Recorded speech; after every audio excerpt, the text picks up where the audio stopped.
Okay, Assalamualaikum guys. So, welcome back to my new video.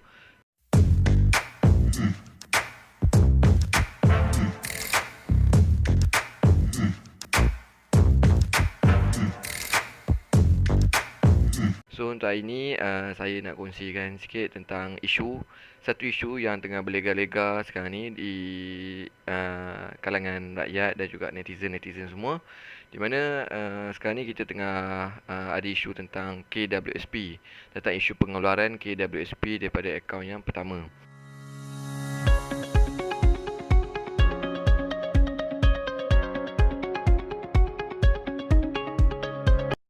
Okey. Pertama, bagi pendapat saya rasa memang keperluan sebabkan sekarang ni tengah mendesak. Rakyat memang tengah susah, ramai yang kena buang kerja, ada juga yang tak ada kerja dan menganggur dalam masa yang lama dan perlukan sokongan kewangan lah. Okey. Kita tak boleh berharapkan sangat dengan BPN sebab BPN pun dapat sekali one off dan lepas tu mungkin dah tak boleh nak bertahan lagi. Okey, itu yang pertama. Kita juga nak mengelakkanlah daripada rakyat meminjam dengan pinjaman wang yang tak berlesen. Okey, jadi faham-faham lah kan. So nanti akan ada masalah pula. Okey, datang rumah lah, nanti kena kejar lah, lepas tu kena call selalu, kena cari. Okey, sebab tak bayar dan faedah yang bunga yang tinggi. Okey, jadi lagi bebankan kepada kita punya kewangan lah. Okey, jadi yang ketiga adalah mengurangkan lah, mengelakkan bagi tekanan mental. Okey, tekanan daripada sudut kewangan, lepas tu dia akan menjurus kepada tekanan mental dan juga fizikal kita. Jadi memang akan jadi stres. So penyakit pun datang macam-macam kan. Sakit jantung lah. Okey, jadi macam-macam lah kita penyakit yang kita terlampau overstress, blood pressure kita tinggi, tekanan darah kita tinggi. So macam-macam penyakit.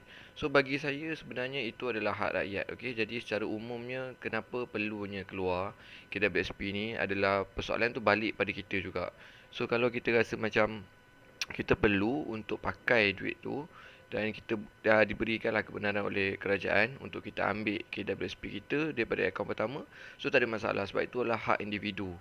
Yang di atas sana mungkin ada berpendapat untuk masa depan, tapi sekarang ni bagi saya adalah keperluan sebabkan sekarang ni kita dengan COVID ni memang ramai yang tak boleh kerja, ada yang tak boleh rentas daerah dan ada yang memang cari pendapatan melalui contohnya Grab, contohnya buat COD. So dia ada kekangan kat situ bila perniagaan sendiri. Jadi dengan bantuan akaun KWSP ni yang pertama ni, mungkin sebenarnya bagi saya dia boleh keluar, cumanya dia ada limit. Contohnya kalau simpanan kita ada 10,000 untuk yang bawah daripada 30 tahun ni, jadi mungkin untuk akaun pertama ni mungkin kalangan kita dah ada 10,000 je kan. So mungkinlah kita boleh keluar dalam 5,000 ataupun dalam 4,500. So dia ada limit dia.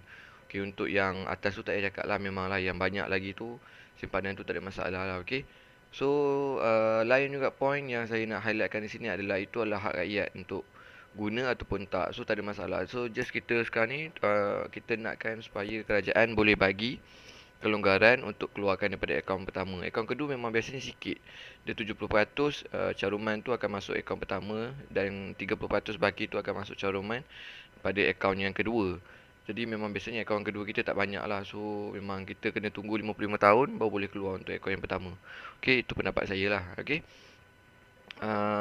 Memang kalau nak cakap berkaitan dengan politik, saya rasa memang di atas sana pendapat tu okey, cumanya tak sama dengan rakyat Manahain kat bawah ni, di mana pendapatan anda semua tak terjejas khususnya kepada politik sebabkan yalah dengan COVID macam ni, dengan gaji, dengan allowance, dengan segala macam peruntukan yang dah dapat untuk atasan, tak kisahlah mana-mana pun. Saya tak belah mana-mana parti, tapi saya rasa itu tak terjejas langsung. Tapi untuk rakyat di bawah ni memang terjejas sangat sebab kami gaji pun cukup-cukup makan. So tak banyak gaji kami macam gaji anda yang 10,000 ke atas. So memang banyak lah, setiap bulan pun boleh simpan. Okay, so itu saja pendapat untuk saya dalam isu pengeluaran KWSP daripada akaun pertama ni. Okay. So saya mengharapkan supaya siapa-siapa yang nak kongsikan pendapat, okey, boleh tinggalkan dekat bawah, kongsikan apa relevannya untuk kita keluarkan duit daripada akaun pertama. Okey. So itu saja. Jumpa lagi. Bye.